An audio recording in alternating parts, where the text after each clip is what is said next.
Suspense. And the producer of CBS Radio's outstanding theater of thrills, the master of mystery and adventure, William N. Robson. They call themselves the Beat Generation, by which they do not mean defeated. They mean beatific, which is to say, blissful. They're cool, man. They're way out there. They dig jazz, which has no melody, and poetry, which makes no sense, at least to the rest of us squares. They're kids seeking an answer, and to the Beat Generation, the answer seems to be found in inaction, in non-feeling. They couldn't care less. But face a beat cat with reality, face him with murder, and what happens? Listen then as Dennis Day stars in Like Man, Somebody Dig Me, which follows in just a moment. This is Jim Amici. Are you from Delaware? Did you know this state was named after Sir Thomas West? Perhaps it would be easier to understand if we told you that Sir Thomas West was Lord Delaware. Delaware has the lowest elevation of any state. On this lowland are grown a wide variety of fruits and vegetables that help make Delaware a pioneer in food canning. Fishing also is very important to the economy of the small state.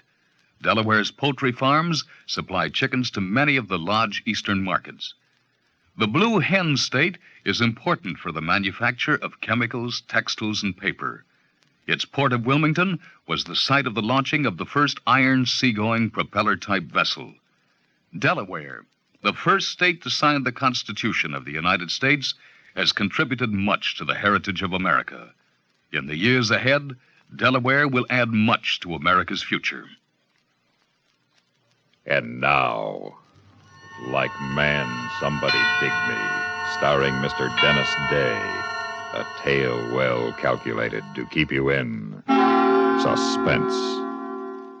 Man, like crazy.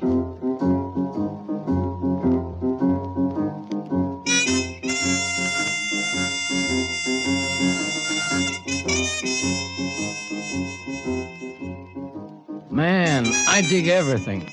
I dig Zen and underarm deodorant. I dig Elvis Presley and Sputniks. I even dig people that drive right on by when I'm hitchhiking.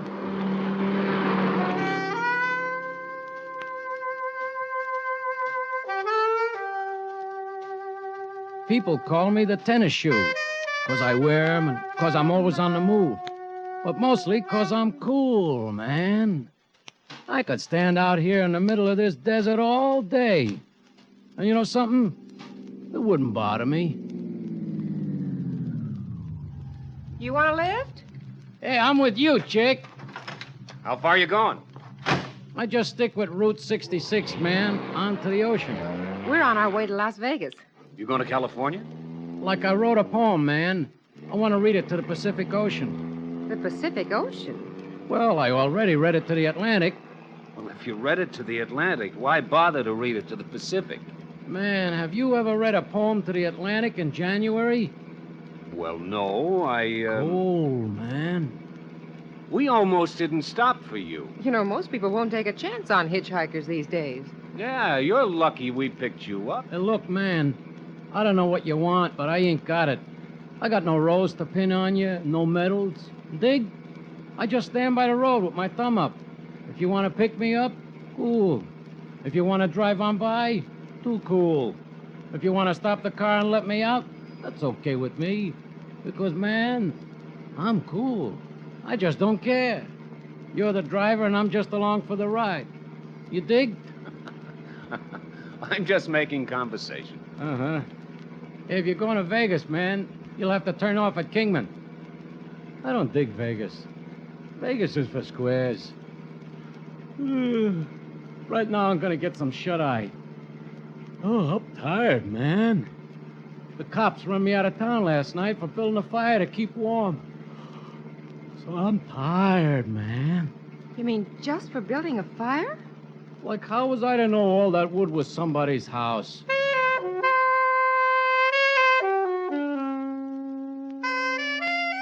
I pulled down the lids of my eyes and make like I was asleep. But it was all I could do to keep from busting out laughing. This was kicks, man. These squares were real kicks. Walter, turn on the radio. Okay.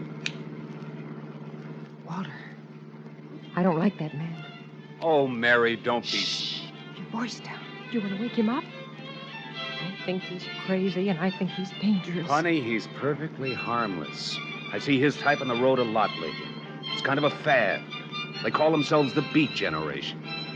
They pretend that nothing matters to them anymore. They just drift. He's harmless. Well, just the same, I wish we hadn't We picked him up. interrupt matinee melodies to bring you another bulletin on the killer who's been terrorizing southern Nevada. Walter, listen. The hatchet maniac's fourth victim was just found brutally murdered in the small Nevada town of Searchlight, not far from the Arizona border. Only one eyewitness has seen the killer. She describes him as being medium height, dark coloring, wearing a red nylon jacket and tennis shoes. Walter, Oh, use your head, Turn you now. Mary. Matinee We're in melodies. Arizona. But the description fits. And he could be carrying anything in that bag of his. You want to look in a bag like? I thought you were asleep. Don't jump. Stay cool. I'll put it in the front seat and you can look-see. Man, it don't even zip a shut. So what do you dig inside? A bottle of wine from the supermarket, typewritten copies of my poems, a clean shirt with a dirty collar. Man, I travel so light I don't even dig toothbrushes. So what am I gonna do with a hatchet? Man, there's one thing about squares. They never ever learn.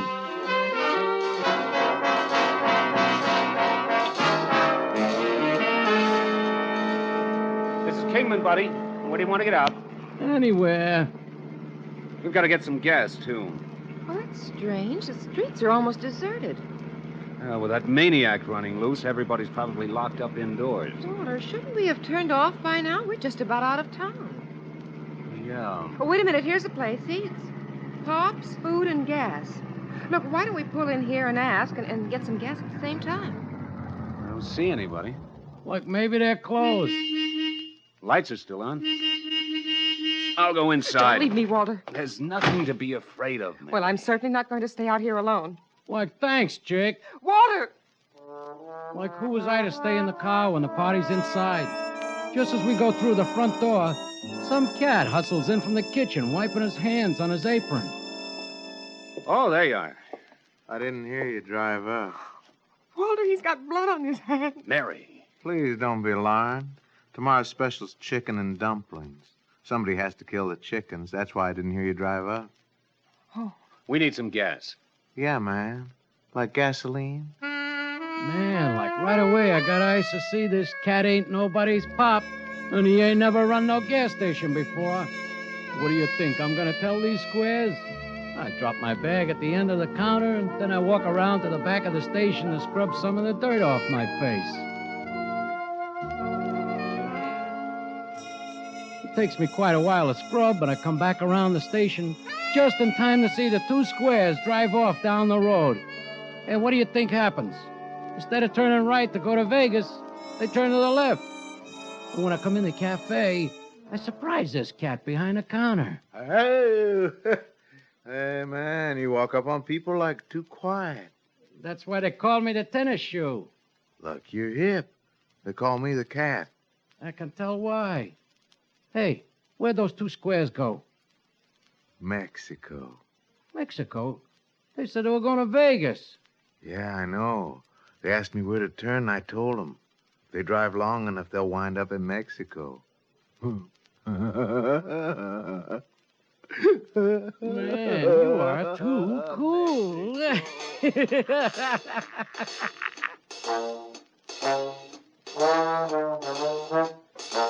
I leave the cat, and I'm walking west on 66 with my thumb ready. 10, maybe 15 minutes at the most, when the squad car with the flashing lights screams up to a stop. Well, right away, they pull out those big, shiny pistols. And right away, I know what they're thinking. This is really gonna be crazy. Hold your hands in the air. Man, like always. Hold them up high if you don't want your head blown off. That's better. Just search him, George. Hey, easy, man. I laugh when people do that. He's clean. What you got in the bag? I got goodies for Grandma. You dig Grandma? Now step away from it. See what's in the bag, George. Okay. My God. What is it? We've got him. Like got who, man? This is the hatchet killer, Charlie. I look over to dig what's in the bag, and I almost flip. There, on top of the clean shirt with the dirty collar, on top of all that cool poetry, on top of an almost full half bottle of wine, there's this hatchet I never seen before. Man, like I'd laugh. But the hatchet is all bloody.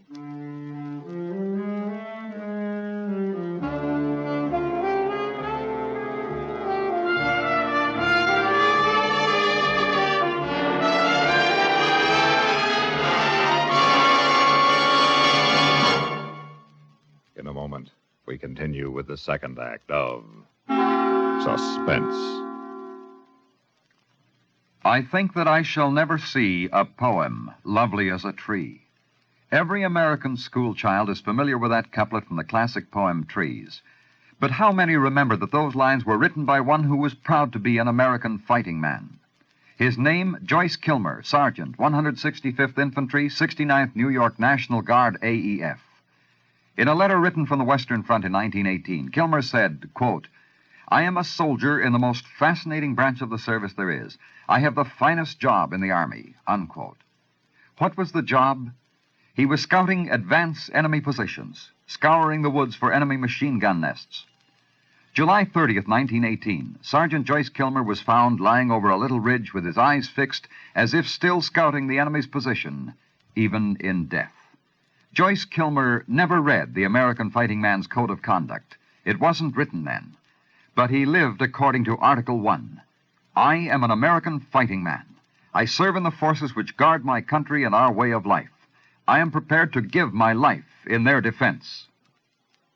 And now, starring Mr. Dennis Day, Act 2 of Like Man, Somebody Dig Me.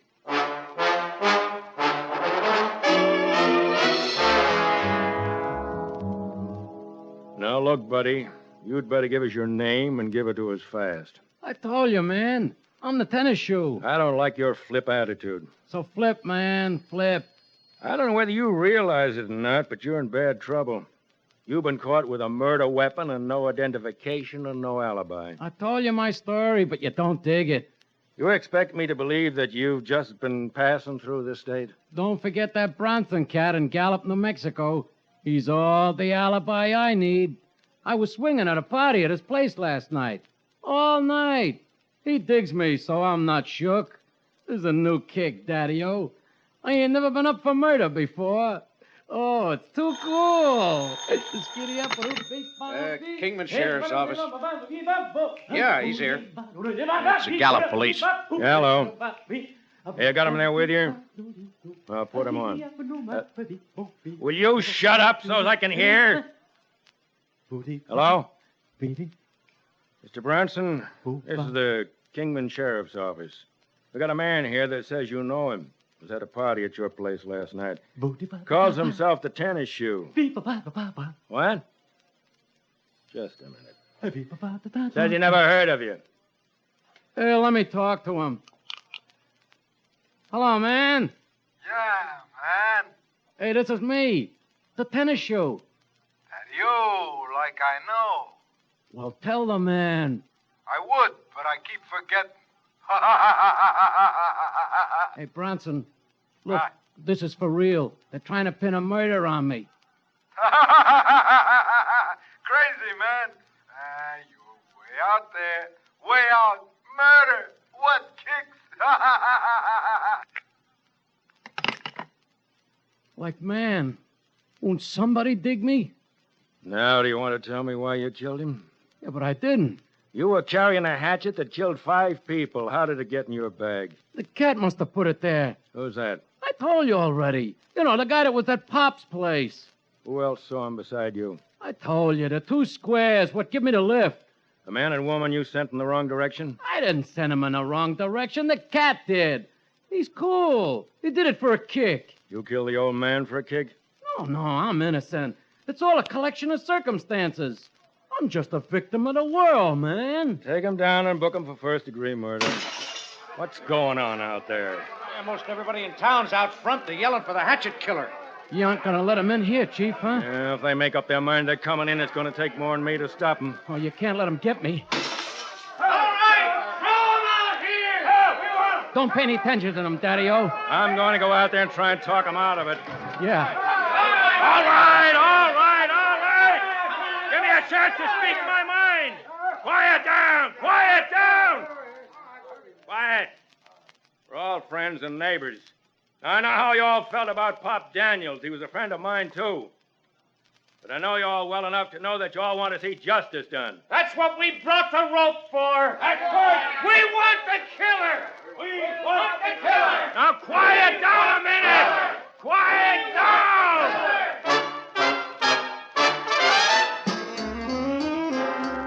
It's like a nightmare.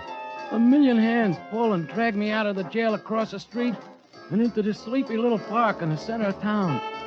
I try to laugh, man. I mean, it's a new kick being carried around like that. I try to laugh. Yeah, but no laugh comes out. And then I see this rope, the one with the long knot in it. And all of a sudden, I know that the only cat that's going to be swinging at this party is me.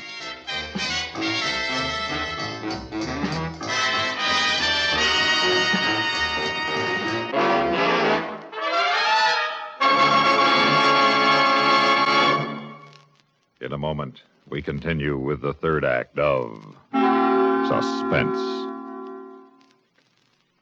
Not many of us grew up in an orphanage.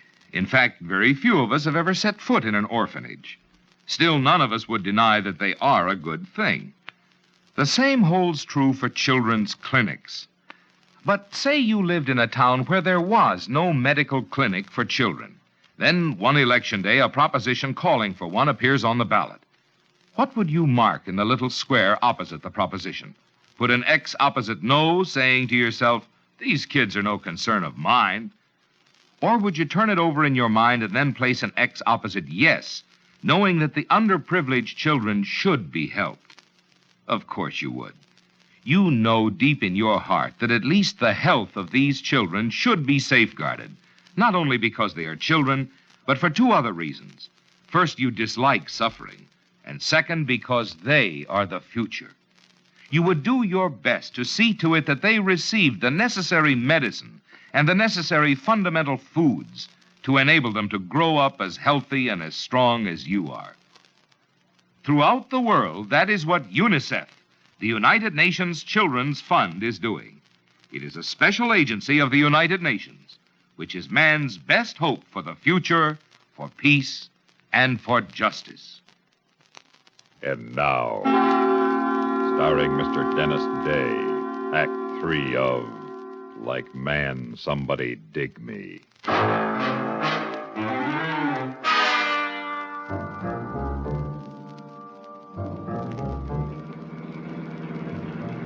I wonder whatever possessed that man at Pop's place to give us the wrong turn. Oh, I should have paid more attention to my sense of direction. All that driving, and here we are right back in Kingman. Well, you know, there was nobody in the street when we came through, and, well, now look at that crowd over there in the park. Probably a political rally of some sort. No. Look at that rope. They're going to hang somebody. Hey, old-timer. Yes, sir? What's going on? They caught that fellow what's been going around chopping up people over in Nevada. But he sure made a mistake when he killed old Pop Daniels here in Kingman this afternoon. We don't put up with that kind of Look thing. at that man they're putting the rope on. Isn't that the That's same? our hitchhiker. They're making a terrible mistake. He was with us all afternoon. Walter, where are you going? They'll hang him if I don't stop him. Come back here. They'll hang you, too. Hey, man, give me a break. Wait! I didn't do it. Wait! I'm innocent. This man is innocent. Mistake. Let me through here. Somebody. Let me through. Somebody dig me. He's innocent. I can prove it. Get out of here, Listen to me. Give me a chance and listen to me. If you hang him, you'll hang an innocent man. I can prove he's innocent because he was with my wife and me all afternoon. Man, am I glad to see you.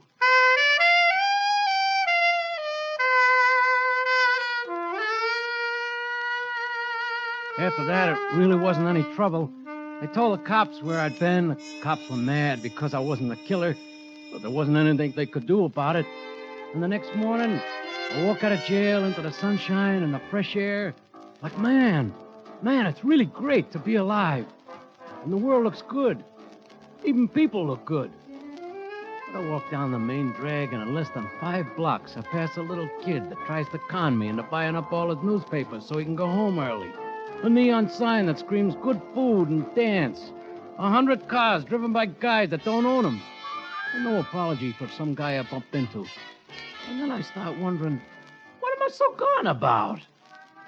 Young man, Yeah, like? I wonder if you'd be so kind.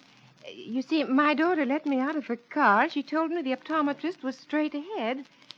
And somehow I got turned around. Would you lead me to the right door? Optometrists? Yes, I broke my glasses this morning. Well, Grandma, I don't know how you did it, but you drifted yourself down about 2 doors. Here, take my arm. Oh, thank you so much. You're such a kind young man. Watch it. There's a step here.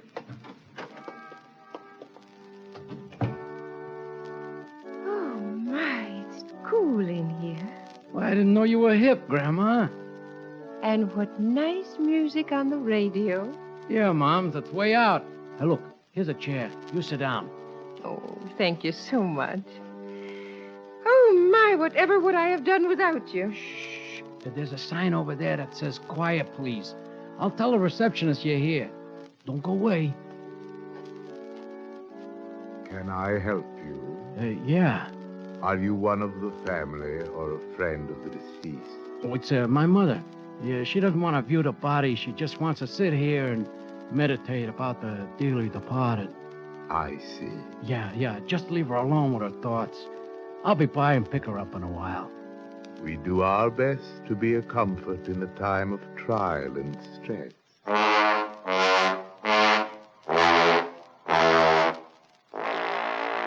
Man.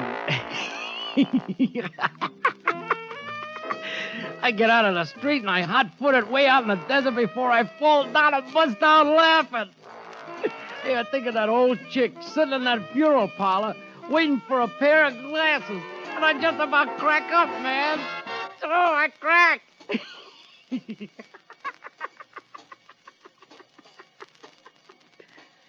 One thing about squares, man, they just never, ever learn.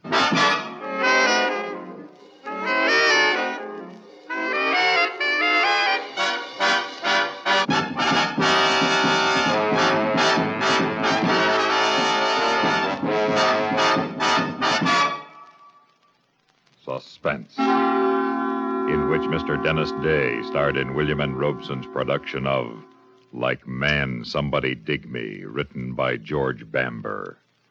Supporting Mr. Dennis Day were Lillian Baeff, Bill Quinn, Jack Moyles, Paul Frees, and Charles Seal. Listen again next week when we return with another tale well calculated to keep you in suspense.